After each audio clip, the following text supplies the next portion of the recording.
Sí, cuando digan. Ya puedo, ¿ya? Okay.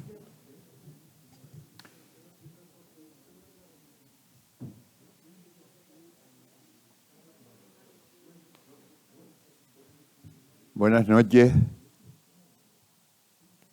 señoras, señores, amigos todos. Hoy tenemos la satisfacción de la presentación de un libro titulado ¿Quién sos tú? Me acompaña en la mesa el autor, don Julio César González Padrón, que es consocio de esta Real Sociedad, y será presentado por el profesor, ingeniero y periodista, don José Fernández Belda. Permítanme que lo primero que diga es excusar la asistencia, la no presencia de nuestro director, porque a mí me consta que él tenía hoy un especial interés en estar aquí, pero le ha sido imposible y por tanto les ruego que excusen su asistencia, su presencia. La presentación del libro siempre es un grato acontecimiento. Yo solo decir, porque para hablar del libro está el presentador y su autor, solo decirles que he tenido una satisfacción enorme al leerlo, que con él he sonreído, he tenido recuerdos y añoranzas de mi juventud y mi niñez, de palabras y frases que por desgracia, yo creo que por desgracia hemos perdido. En fin, me permiten recomendarlo porque creo que van a pasar muy gratos momentos con su lectura. Y sin más, le doy la palabra al señor Fernández Belda para presentar al autor y a la obra. Muy buenas noches a todos, señoras, señores, amigos, amigas, que por cierto, por ser amigos y amigas, no dejan de ser más ni menos señores y señoras. Hoy vamos a presentar el libro ¿Quién sos tú? Y si me permiten apostillar algo, yo como canario diría ¿quién sos tú? Mi niño, mi niña, ¿no? Que es lo que nos decían, ¿no? Aunque realmente para presentar también podríamos cambiar un poco y decir ¿de quién sos tú? Que es lo que antes nos decían cuando éramos pequeños y nos encontraba alguien por la calle, ¿no? Son las dos cosas. Julio César González Padrón, nombre de emperador, Julio César, ¿no? Es un teldense de nacimiento y de vocación. Recalco lo de vocación porque el que te nazcan en un sitio no es mérito de él. En todo caso, habría que decírselo a los padres. Pero él eligió Telde para vivir, y eso sí es un mérito. Él, su familia y sus hijos, sus hijas. Aunque sus hijas nacieran en el barrio aquí de Vegueta, y tal, ahí al ladito, pero vamos, es Telde, ¿no? Él le gusta pasar largas temporadas en Salineta y por eso se conserva como un pibe, como decíamos antes, palabra que antes usábamos mucho, que está incorporada en el diccionario, que aunque es importada de Argentina, hoy está un poco en desuso. Nosotros, pibe, tenía una connotación amistosa, pero también tenía una agresiva. Como te dijeran pibe y te mojaran la oreja, ya estábamos listos, ¿no? Ya estábamos. Pero los que peinamos muchas canas ya lo recordamos, eso del pibe. Incluso tuvimos un jugador, Jorge Larraz, que le llamábamos el pibe de oro, que quiso ser tan gran canario que se casó con una señorita que se llamaba Pinona. Pues le decíamos que vivía aquí al ladito de aquí, ¿no? Pero la verdad es que Julio es un gran canario un tanto peculiar. Pues en vez de quedarse solo mirando los riscos, extasiado prefirió mirar el infinito que le ofrecía pues unos horizontes nuevos, ¿no? Sin renunciar a la idiosincrasia isleña y a sus raíces culturales, quiso desparramar la vista y alongarse allí al fondo del horizonte, emulando las aventuras de Sinbad el marino. No en vano, se fue a Santa Cruz de Tenerife, algunos dicen Fuerte Cruz de Tenerife, perdón, esto, ¿no?, a estudiar náutica, ¿no?, la especialidad de puente. Y como él mismo ha dicho muchas veces, los de máquinas están más entretenidos, porque están siempre en medio de... Siempre hay algo que arreglar en los barcos, pero en los puentes se pasan muchas guardias en soledad, ¿no? Y después, cuando es un mercante, como es los barcos que él tripulaba, hay mucho tiempo libre, y ese tiempo libre lo pasaba tomando notas, leyendo, formándose como persona, tomando notas. Y de esas notas y de esas experiencias, algunas de ellas muy interesantes, las plasmó en un excelente libro que se llama Cuentos, refranes y poemas de la mar, que es...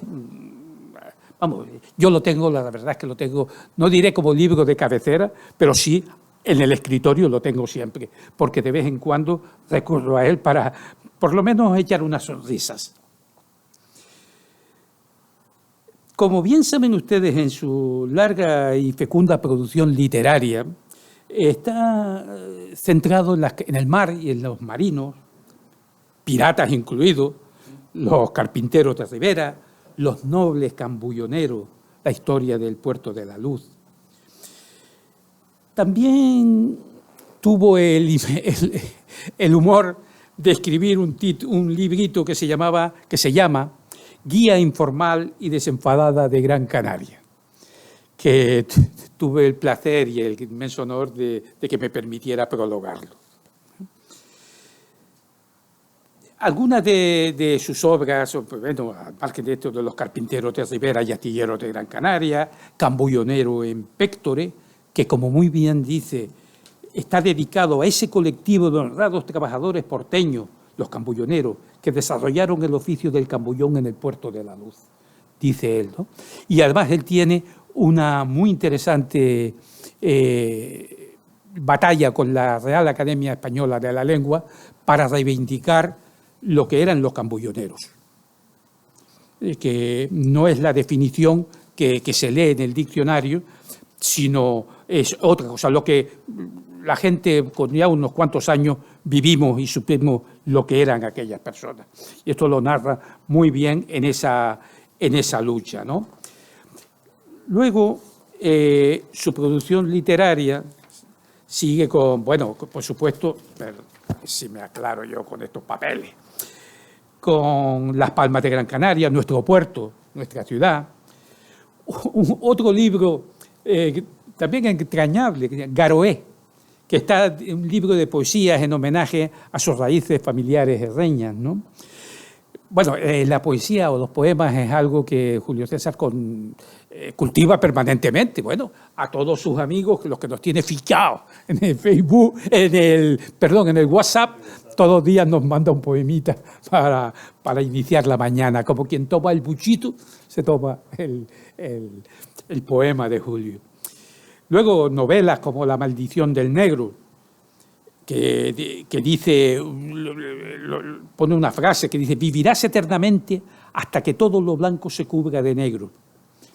Y esa maldición condena al protagonista, el capitán Smith, y le sirve como línea argumental para recorrer una historia la historia que narra en la novela, y que después continúa en otra que es con la marea baja, y que tiene una frase que a mí me encantó, que dice, le hace decir al protagonista: el mar es el lugar donde se guardan los secretos de la humanidad y solo te los enseña cuando la marea está baja. Pero hoy realmente estamos aquí para presentarles a ustedes su último libro, no al autor, porque el autor es de sobra conocido y reconocido y no necesita presentación. Y además, quien lo conoce no lo olvidará nunca. Esa es la verdad. En el libro ¿Quién sos tú?, que como decía antes era similar a aquella otra pregunta de los abuelos que nos decían que ¿de quién sos tú?, sigue la tradición que él heredó de su padre, que era un comerciante de Telde, que le venían la gente de todos los lugares y entonces tenía la peculiaridad o el gusto de hacer fichas tomando aquellas palabras que eran canarismos o eran lo que le llamaba la atención. Hizo fichas que después heredó Julio y las ha ampliado y que muchas de ellas las ha usado en este libro. Tengo para mí, cuando lo he leído, que a Julio no le interesa tanto hacer un diccionario de canarismos o cosas similares al estilo de lo que es la función de la Academia Canaria de la Lengua, donde tiene que estudiar filológicamente el origen de las palabras. No. Yo creo que a él no le interesa eso mucho, sino le interesa el uso. ¿De dónde viene? Bueno, me da lo mismo que sea una palabra española arcaica, que sea una degeneración lingüística del mismo español, del inglés, del portugués. Al fin y al cabo somos cosmopolitas, somos isleños, vivimos en medio del mar, ¿no? Lo que sí es cierto es que todas las palabras que él incluye ahí se usaron. Algunas han caído un poco en desuso, pero se usaron. Y conviene recordarlo, porque son fruto o son parte de nuestro patrimonio cultural. No se trata de buscar la identidad en cosas del pasado. La identidad es individual, no es colectiva. Lo decía Popper. Entidades colectivas no existen y cuando lo utilizan los nacionalismos no para integrar, sino para dividir. Es algo así como para colocarle una estrella amarilla, como hacían los nazis con los judíos, a los que son discrepantes. Por tanto, el valor para mí de este libro es ser popular, en el sentido de que era la realidad. Me da lo mismo si viene del inglés, del portugués y tal, discusiones. La misma palabra cambullonero que se utiliza, pues tiene una discusión académica sobre si viene de cambullao o viene de cambayón. En fin, eso está muy bien, pero a veces, como hizo decir el autor aquel Morris West en el abogado del diablo, dice: el exceso de símbolos nubla la faz de la realidad. Y esta senda de explorar y dejar constancia escrita del costumbrismo lingüístico la vemos precisamente con mucha claridad en la obra de Orlando Hernández, el admirado Gran Canaria natural de Agüime. Por ejemplo, en su obra Y llovió en los Arvejales, por ejemplo, ¿no? La verdad es que he hecho mucho de menos aquellas tardes de teatro leído, costumbrista, que se hacían en la biblioteca pública en el Parque de Aldao. Se hacía ahí. Y entonces no necesitaban montar el gran tenderete que es necesario hacer en una obra de teatro convencional, con actores moviéndose y tal. No, es teatro leído, que es más fácil de presentar, pero que permite una mayor agilidad a presentar obras que no tienen por qué ser grandes, pero pueden reflejar muy bien nuestra idiosincrasia. Fijar las palabras antiguas, fijar expresiones, que no son expresiones que antes hubo un tiempo en que se veían mal, se decía, eso son cosas de campurrios o de mauro, se decía. No, es la forma de hablar de un pueblo. Y eso merece la pena ser conservado. En el año 2017, el Ayuntamiento de Teror le dedicó una calle a Orlando Hernández, en el barrio de los Arvejales. Bueno, pues yo espero no morirme sin poder tener el placer el gusto y el honor de ver cómo el Ayuntamiento de Telde le dedica una calle a Julio César González Padrón. Muchas gracias.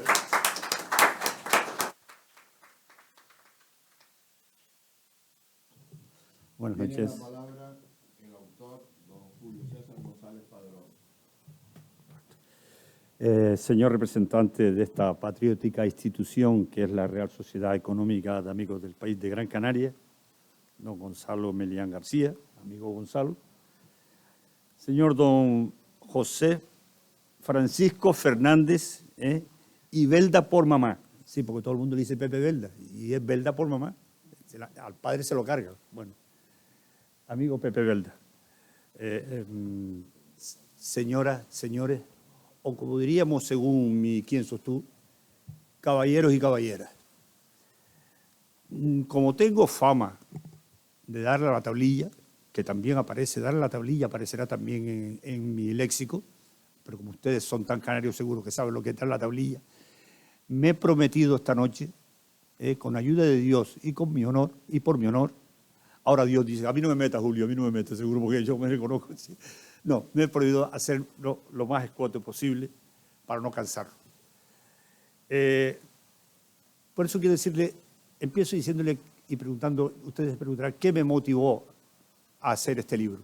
Bueno, en primer lugar, esa palabra que ahora no está de moda, pero que a mí me encanta porque se me llena la boca, que se llama patriotismo. Patriotismo. Sí, y cuando digo patriotismo, recuerdo las palabras de ese también tendense gran canario, que era don Fernando León y Castillo, cuando dijo aquello tan bonito de que nadie puede decir, ni mucho menos sentir, que ama a la patria si antes no lo hace por la patria chica. Es verdad. Cuando hablamos de patriotismo, todo el mundo se piensa, ay, está el no, un momento, que hay dos patrias, está la chica y la grande. Bueno, pues mi amor a la patria chica es lo que me ha obligado a hacer este libro. Y por otra parte, y esto, como soy, es un pecador humano, ¿no? Pues como me adelantaba el amigo Pepe, es una especie de espina clavada que tengo desde el año 1999, cuando escribí mi libro, Las Palmas, sí, efectivamente, Las Palmas de Gran Canaria, nuestro puerto, nuestra ciudad.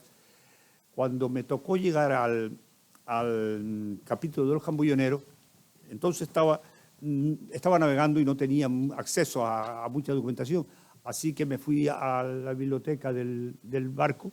Por cierto, que cosa curiosa, era un barco inglés, o sea, no tenía nada, pero bueno, estaba en la biblioteca del barco y veo allí cambullonero, digo, vamos, era para empezar, yo sabía lo que era un cambullonero y lo estaba escribiendo, pero quería darle un poquito docto a la definición. Y entonces me quedo asombrado allí cuando veo la cantidad de disparates que están diciendo de un cambullonero. Bueno, menos cosas mal hechas, cosas con malicia, engaño, no sé qué. Bueno, pero bonito le decían todo. Entonces, aquel diccionario lo había editado en la Real Academia, lo hizo el Banco Bilbao, pero la Real Academia. Entonces, como era un barco inglés, digo, esto va a ser... No, existe, efectivamente. Cuando llegué a Canarias, se lo dije a mi hermano Antonio, digo, Antonio, mira, que me estoy encontrando, que aquí esto de cambullonero, están diciendo pero un disparate, pero vamos, que no hay por dónde cogerlo, pero es nuestro diccionario. Entonces Antonio dice, pues mira, escríbelo, mándale a la academia esto, que están equivocados, que corrijan esto. Bueno, es que no me entraba a la cabeza, porque yo siempre hago el cuento de esto. Lo que era un cambullonero no es que lo supiéramos todos los canarios, que lo sabía hasta, como siempre hago el cuento de Canelo, Luis Almono en tu época. Sí, en tu época de presidente de la autoridad portuaria. Había un perro muy famoso ahí que se llamaba Canelo, que eso lo comieron la flota china, aunque digan que no. Cuando vino la flota china desapareció Canelo. O hasta Canelo sabía lo que era un cambullonero. Y sin embargo, nuestros doctos de la Real Academia, disparate. ¿Y sabe por qué? Por una fea costumbre, y digo que tenían, todavía les queda algo, que cada vez que venía una palabra canaria a la Real Academia, se iban a Sudamérica. No se paraban a pensar, bueno, porque no es un canarismo. No, americanismo. Entonces, claro, en Chile sí era eso. En Perú, bueno, el más que se aproximaba era México, pero tampoco. Del cambullonero nuestro, y después ya lo que me remató, que también hizo alusión Pepe ahora, la famosa, la procedencia. Hombre, por favor, estaba claro, entonces eso sí me preocupé. Entonces me dice, yo escribo a la academia a la academia, perdón, a la Academia de la Lengua, diciendo que corrijan, y me contestan, me río porque es que siempre lo cuento y me río, me contestan que lamentaban mucho no atender mi petición o mis observaciones, me lo agradecía, porque estaba, ojo al parche, porque no olvidar nunca, científicamente poco documentada. Científicamente. Imagínate yo me acordaba pues, del Picó, del Kiko, del Cholío, y digo, coño, entonces científico, la verdad, tenía, de los campulloneros que yo conocía, muy científico no era precisamente. Bueno, entonces digo, mira, por Dios.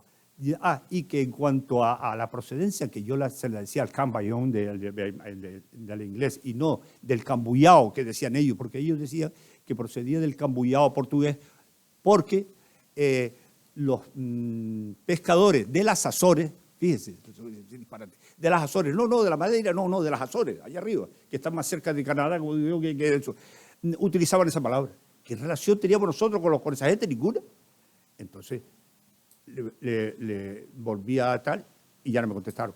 Pero viniendo de Madrid me encontré a Pepe Macías, que había conseguido que al aeropuerto, por fin, que al aeropuerto de Gran Canaria, se le llamara aeropuerto de Gran Canaria y no aeropuerto de Las Palmas, porque todo el mundo sabe que Las Palmas no tiene aeropuerto, o mejor dicho, tiene tres. Tiene uno en Gran Canaria, otro en Lanzarote y otro en Tenerife. Entonces, en Fuerteventura, en Tenerife, no. Tenerife tiene una cosilla allí para las avionetas. Entonces, Pepe me dice, déjame tu documentación que yo por el Senado saco eso para adelante y tal. Bueno, se lo dejé y Pepe a los 15 días por ahí me dice lo mismo. Dice, mira, Julio, que le di esto al señor de la Concha se llamaba, que es el director de la academia, y me dice que, digo, no siga, que está poco documentada científicamente. Dice, coño, sí. Digo, yo conozco a esta gente, hombre. Digo, mira, fueron mis palabras. Yo incluso lo dejé escrito en un libro, porque fue así como se lo dije a Pepe, porque quiero que lo recuerde la historia. Le dije, Pepe, como tú presumes de ser tal en eso, dile de mi parte que si la palabra M, ya todo el mundo sabe a lo que me refiero, está documentada científicamente, porque ahí es donde los voy a mandar. Coño, digo, no, díselo, a mí no me importa, porque es que y se quedó ahí. Entonces me vengué en mi libro haciendo la definición, que no es la mía, sino la que daba Pancho Guerra, nuestro Pancho Guerra, tan olvidado y que yo lo recuerdo mucho aquí, ¿no? Antes dije caballeros y caballeras, era como Pancho Guerra llamaba a señoras y señores, ¿no? Bueno, pues entonces, por esa razón también, cada vez que puedo, me quedé siempre, de un día tengo que decirle a esta gente, tengo que decirle, en honor a la verdad, que 10 años después, y porque yo no sé si fueron tantas aperretas que le dimos con cartas, pues yo seguí, a mí no me contestaba ninguna, pero seguía enviándole cartas. Incluso algunas le ponía ya de cachondeo, le ponía incluso, señor de la Concha, hasta Mari Sánchez con la canción El Cambullonero, ha ido por el mundo. Bueno, el caso que en la revisión del 2010 cambiaron la definición, que es la actual, que mire, sinceramente, no es que esté mal, está mejor, pero hombre, está pobre, está rácana, está como quien dice, no voy a poner, pero si sigo diciendo, es tan sencillo definir lo que es un cambullonero, que yo lo pongo aquí y pongo la definición. Bueno, voy a hablarles ahora de las características de mi obra, para que, desde mi punto de vista, para ir rápido. Se caracteriza primero por ser mi hijo número 10, mi hijo literario, porque yo tengo hijas que están por ahí. No, una sola, la otra está en Madrid ahora. Esta es mi hijo literario número 10, que tiene la particularidad que es el libro que más se ha tardado en escribir en la historia. ¿Sí? Después de la Biblia, está la Biblia y luego viene el ¿Quién sos tú? De Julio González. Porque este se empezó a escribir en 1864, ahí en la calle Triana, por don Francisco Pérez Cabral, don Paco el Viejo, mi bisabuelo, y don Tomás Miller, el consignatario famoso, que les llamaba la atención. Los dos tenían comercio. Bueno, uno era consignatario, pero era consignatario antiguo, que tenía su ferretería, vaya. Y parece que al inglés le llamaba mucho la atención cuando la gente venía de fuera y decía, entonces le preguntaba, Paco, mira, me dijo Heike. Entonces Paco le decía tal. Entró dos que eran como buenos, pues sí, lo digo porque es que eso era muy de la masonería, eran masones los dos, y como buenos masones eran estudiosos, le encantaba todo el estudio de la palabra. Se dedicaron a coger unos apuntes. Entonces cada vez que llegaba uno, Paco le decía, mira que me dijo tanto, y Paco le ponía al otro, y así. Pero este libro, como digo, comienza en 1864, y el viejo, don Paco el Viejo, se desplaza a Telde, que es por eso, y no lo continúa su hijo, sino Mi padre, en la tienda también de tejido, que como era la primera que había en todo el sur, era muy conocida en todo el sur, entonces de allí le venía. Y ahí el viejo descubrió una cosa que ya lo había apuntado, que es que dentro de la isla, era curioso, dentro de la isla se hablaba distinto. No se decía, la misma cosa en Tejeda le decían de una forma y en Agaete, por ejemplo, de otra. Eso se debía, bueno, y no digo nada en Las Palmas. Él enseguida, eso se dio cuenta el viejo, que se debía a la falta de comunicación que había, porque hasta 1906-07, cuando empezó León Castillo a hacer carretera, aquí no estaba sino una que iba a Telde y otra que iba a Aroca. Lo demás era caminos de cabra. Entonces era muy normal que aquellas personas yo sé, el Dahuime a lo mejor sí, estaba más cerca tal, pero no había comunicación, entonces se mantenían incluso muchas palabras aborígenes, por eso, porque no se mezclaba la gente, ¿no? Luego, tengo que decir también, porque utilizo, como me decía Pepe, que se ve que se ha leído el libro, un lenguaje llano y sencillo. Y el lenguaje llano y sencillo porque yo no hago sino tomar el testigo de mis padres, que antes lo dije, pero yo tomo esto, en el prólogo lo explico, yo me encuentro por casualidad esos folios y entonces cuando me di cuenta que había una carencia, que ese sí se dio cuenta el viejo, que era demasiado localista. Los canarios somos 7, 8 islas y todos hablamos distinto. Ya no la entonación, que ya es muy fácil saber cuándo es un palmero, ¿no? Un herreño no te digo, pero ya, sí, hablamos distinto, sino que además utilizamos palabras para la misma cosa, también cambiamos, hacemos como dentro de la isla. Bueno, hay, yo qué sé, palabras como baifo, tafete, guirri, tangana, en fin, esas sí se reparten igual en todas las islas, pero cada isla tenía su propia, también explicaré ahora el por qué, no tiene mayor peso. Luego, y esto es muy importante, yo le llamo autenticidad y hacer justicia. Sí, observarán en mi libro, algunos en la península cuando lo presenté se dieron cuenta y dicen, oye, tú utilizas muy poco la palabra guanche para decir de origen guanche. Y es que a mí me fastidia mucho decir la palabra guanche, porque guanche es el natural de Tenerife, es guanche, pero natural de Tenerife, que significa huache, bueno, es que Tenerife era lugar de Juan, lugar de Che, que era de Tenerife. Y bueno, porque todo el mundo sabe, por las razones históricas, por lo que sea, se ha generalizado y café para todo. Guanche. No, hombre, hay que tener en cuenta que en La Palma era Benahorita, en La Gomera, Gomerita, en el Hierro, Bimbache, aquí en Canarias, Canarí o Canario, Mazoreta, Majo, en fin, que cada uno, bueno, y tenemos hasta La Graciosa, que eso hay una cosa, eso eran tan graciosos que lo podía llamar como quisiera, ¿sabes? Sí, por eso le pusieron La Graciosa.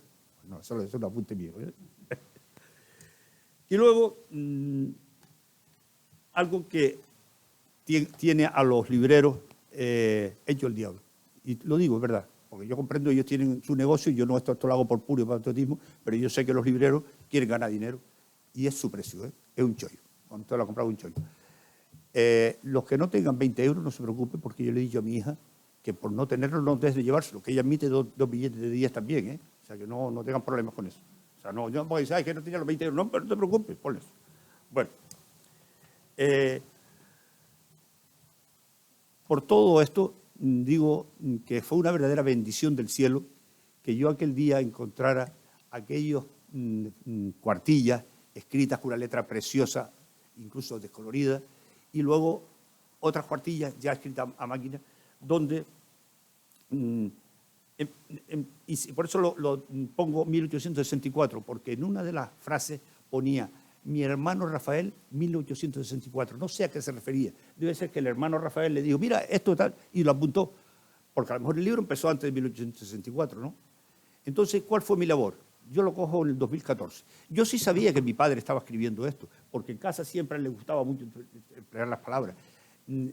Pero eran las cosas de papá, y aquellos folios ni sabía dónde estaban. Y un día, limpiando el trastero de casa, tantas veces que dices tú, hoy lo limpio, y ustedes lo limpié, pues me encontré en el fondo del trastero un baúl, que yo cuento cómo fue la historia, un baúl que era el baúl de papá, ese era donde se tocaba, era donde yo sabía que ahí se guardaban cosas. Y allí fue donde encontré esos documentos y me quedé, esto es una... Pero claro, había una cosa que faltaba. Era, como digo antes, demasiado local, era de Gran Canaria. y en Canarias todos en Gran Canaria. Entonces, ¿qué hice?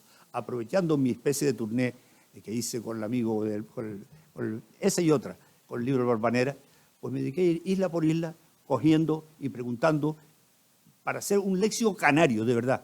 Por ejemplo, por ponerle un detalle, en la isla del Hierro, si quieren una cosa que sea tibia, un vaso de... díganle que le den agua bobita, ¿verdad? El agua bobita es el hierro. En Tenerife, fíjese, y nosotros lo vamos a pedir, Tenerife todo el mundo lo sabe, el famoso fisco de ellos es nuestro pisco, que por cierto, que no tiene nada que ver, porque pisco viene de una bebida del Perú que se puso de moda a principios del siglo XX, la importaba un señor de aquí de Las Palmas, y era pisco. Entonces, era tan fuerte que se nos podía darse un poquito, y entonces echamos un pisco, ¿no? Después están las otras palabras, las que todo el mundo conoce, las de Guanijay. Pero bueno, cada isla tiene su... Pero es que, como lo decía, además de cada isla tener sus propias palabras y con la misma palabra, con la misma cosa referirnos de distintas... tenemos una cosa curiosa, y esto voy a contar solo para la anécdota porque es simpática. Nada más, es la única para no entretener mucho. Esta palabra es solo de Telde, exactamente de Melenara. Bueno, ya está más extendida y después ya la gente lo sabe. Bueno, en una ocasión llegó mi padre en la tienda que tenía en Telde, era una tienda de tejido, pero también era sucursal del Banco Central y era un poco de todo ahí. Y aquí la gente humilde, sobre todo la gente que era alfabeta y eso, iba para que mi padre le hiciera las cartas, a mandar a Venezuela, algún documento. Él solía hacer un poquito de eso así. Aquí el don Luis, no, esto se lo arregla don Luis arregla todo, incluso hasta los testamentos. Don Luis, mira a ver si esto está correcto. Y mi padre, pues, le gustaban esas cosas, ¿no? Entonces, en una ocasión apareció una señora pescadora de Melenara, de la Bahía de Melenara, y con su hijo, y dice, don Luis, buenos días. Dice, hombre, Mariquita, se llama Mariquita, ¿qué le trae por aquí? Dice, hombre, don Luis, mire, vengo a pedirle un favor.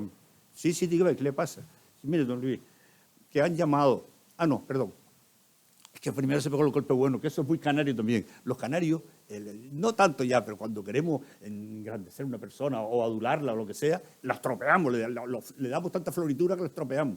Y entonces, esto fue así, empezó así, dice, don Luis, vamos a ver, a su corto entender y menos largo conocimiento, así fue. Mi padre se como mirando, ¿no? Dice, ¿usted cree que mi hijo está para ir al cuartel? Y entonces, claro, mi padre miró para allá, un cachorro de espanto. Cuando le soltó aquello de a su largo entender y menos largo conocimiento, un empleado de mi padre toda la vida, Pedro, dice, yo casi me reviento de risa, pero tu padre no cambió la cara. Como tenía aquel respeto por las personas humildes y su forma de hablar, se fue así mirando. Y cuando dice, ¿usted cree que está para ir al cuartel? Y entonces le dice claro, será un cachorro de Melenara, cuadrado. Dice, ¿y qué le pasa al muchacho, Mariquita? Dice, don Luis, que es úpido. El viejo, cualquier otra persona se hubiese echado a retar. El viejo le dice, con aquella sabiduría que tenía, pero es muy úpido. Dice, fíjese, es úpido, que de aquí a allí no ve nada ya. Dice, bueno, entonces sí, pero bueno. Entonces se dio la vuelta y se fue a su máquina, a la Hispania Olivetti, al comandante Espirosa, del CIR 50.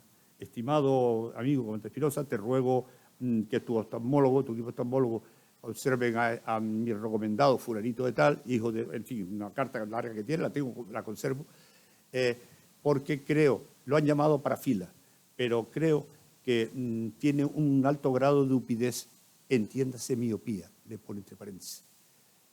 Se lo manda al comandante Espirosa, hijo de maestra, por cierto, de Telde, que también le encantaban las cosas canarias y tal, le contesta a la semana, amigo Luis, tú como siempre sirviendo a la patria y a la gente humilde, tal.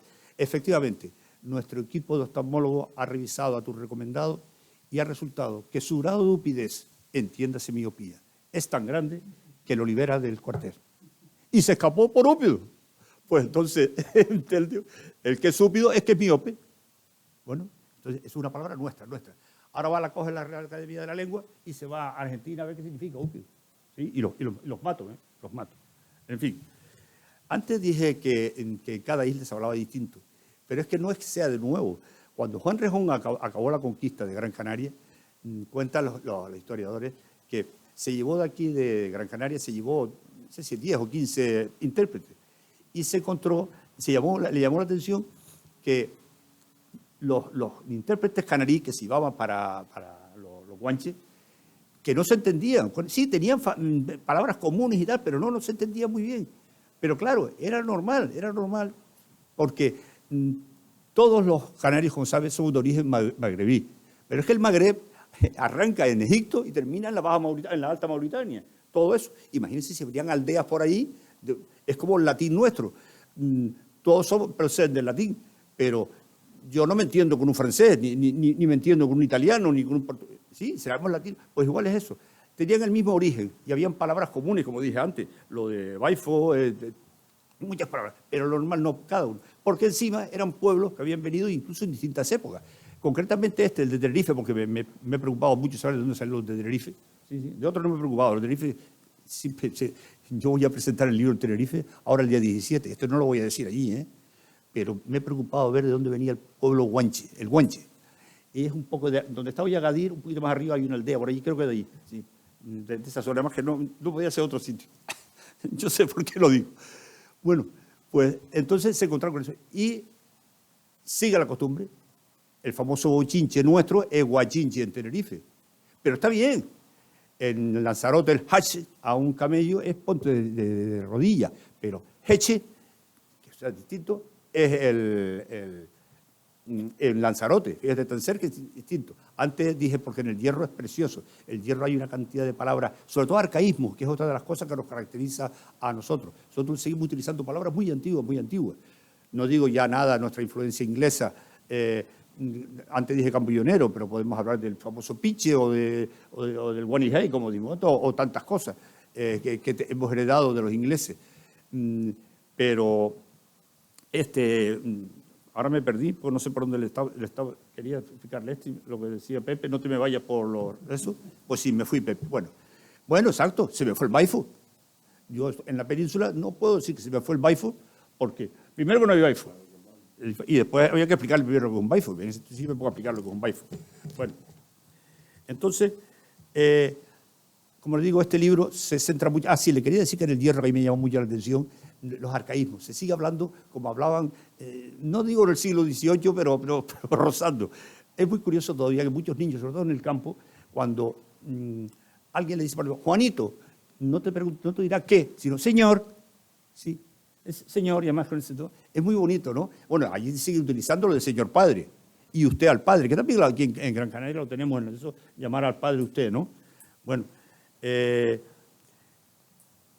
libro además viene enriquecido por unos poemas de José Antonio Gómez, que por cierto presentó aquí uno de sus libros en esta sociedad. Este hombre es un Premio Nacional de Poesía. Bueno, cuando diga esto lo conocerá todo el mundo. Fue uno de los guionistas, porque fueron varios, de la serie aquella famosa Cañas y Barro y Curro Jiménez. Bueno, pero es Premio Nacional de... Bueno, un talento. Este hombre yo le pedí uno, porque es que resulta que él vino aquí su padre era delegado de Hacienda, y vino aquí, vivía con 4 años, y se marchó con 17 a estudiar a la península. Vivía allí en San Bernardo. Llegó incluso a jugar en la Unión Deportiva de juveniles. Bueno, y es un enamorado, después ya se ha quedado en la península, porque se hizo abogado del Estado, no tiene nada que ver con esto, pero se hizo abogado del Estado, ya está jubilado, pero sigue escribiendo, tiene un montón de libros publicados, sobre todo es poeta, es un gran poeta. Y curiosamente, que eso es muy famoso en Sudamérica, tiene un montón de libros en Sudamérica, y aquí no lo conoce nadie, ¿no? Bueno, pues, como digo, viene enriquecido por eso. Luego, también me procuré en este libro una cosa que a ustedes les llamará la atención, porque todos tenemos una edad, los famosos nombres guanche. En los años 80, ¿verdad? No fue antes, en los años 80 se puso de moda a todos los niños ponerle a Chuchey, a Susatu, en no sé cuánto, y luego ya para rematar era a Susei del Cristo, Sisidra de no sé cuánto. Una cantidad de nombres que eran hasta bonitos, pero yo cuando preguntaba, oye, y a Sisidra, bueno, ¿y quién es ese? Chacho, una princesa. Ah, Ayuso, ¿quién es? Coño, es un guerrero, hijo del rey.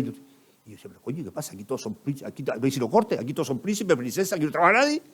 Digo, no había un carpintero, no había un labrador, nada. Y eso te lo puedo decir, y ahora más, qué pena, todavía no está recogido en este libro, pero cuando se haga la segunda edición que se hará, recogeré más. Fuera de los nombres que yo pongo aquí, que son 60 o 70, pongan todos los nombres canarios que oigan por ahí, pónganlo en cuarentena. Ya lo digo por qué. Yo investigué, los franciscanos eran los escribas, los que ponían, los únicos, como ustedes saben, el canario no escribía su nombre. Entonces, había una costumbre no. cuando el conquistador, el castellano, pues, conquistaba un sitio, cambiaba los nombres paganos por nombres cristianos y se ponía siempre el del dueño, el del amo. Sin ir más lejos, a Artemis Semidán se lo llevaron a la península y le pusieron Fernando con Artemis, ¿sabes? El nombre del país, porque sí, los nombres esos se pasaban a... Entonces, no era muy eso que los escribas recogieran los nombres en eso, porque no había. Entonces, esto me preocupa mucho, metí que hay un archivo fabuloso aquí en el Museo Canario, mirando nombres, y efectivamente lo que yo decía, príncipe y reyes, dos, un hotel y otro, ahí se acabó. Los demás currantes. No, había un guerrerillo que otro también por ahí, pero más nada, o sea que por eso yo digo, pero los nombres sí, porque ponía, por ejemplo, por poner un nombre de una mujer, iba a poner uno, pero no digo eso porque si no se van a reír. Bueno, iba a decir el de Andamara, y Andamara, esa, sí. Mira, no, me vino el nombre porque me vino, no por nada. También se ríe, es que los viejos del lugar, por ejemplo, ¿sabe? Porque, espera un momentito que le haga los viejos del lugar me refiero cuando digo, mira, Andamana, precisamente, Andamana. Bueno, Andamana, este sí se conserva, pero cuando Andamana la hicieron esclava, le pondría María de la Concepción y se acabó Andamana, pero se le siguió llamando, ¿no? Bueno, pues fuera de estos nombres que hay aquí, ya le digo, yo por lo pronto póngalos ustedes en cuarentena. Lo que sí es cierto, también tengo los nombres de localidades. Las localidades sí se mantienen más o menos. Bueno, algunas variaciones, ¿no? Yo, por ejemplo, por poner Terore, por ejemplo, que era Teroe o Terore, Telle, para referirse a Telde, Agaete se va a Jana, a Galdar, tú eres de Galdar, ¿verdad? Sí, procedes de Galdar. A Galdar, en fin. Pero también recojo los nombres. Después también cojo los números del 1 al 10. ¿Por qué? Pero ¿por qué no seguiste hasta el 20? Porque no había más. Los castellanos tenían esa fea costumbre, que allá donde iba borraban los orígenes. Entonces, lo que se quedó por el oído se quedó y se acabó. No hay nada. Bueno, y así, haciendo esa labor de campo, de pueblo por pueblo, y aquí en Gran Canaria y luego en todas las islas, fui confeccionando ¿Quién sos tú?, que sigo diciendo, después de empezar en 1864, lo acabé en el 2017. Y como les prometí que no le iba a dar mucho a la tablilla, solo me queda decirles y preguntarles, porque estoy que están todos mirándome, ¿quién sos tú? Muchas gracias.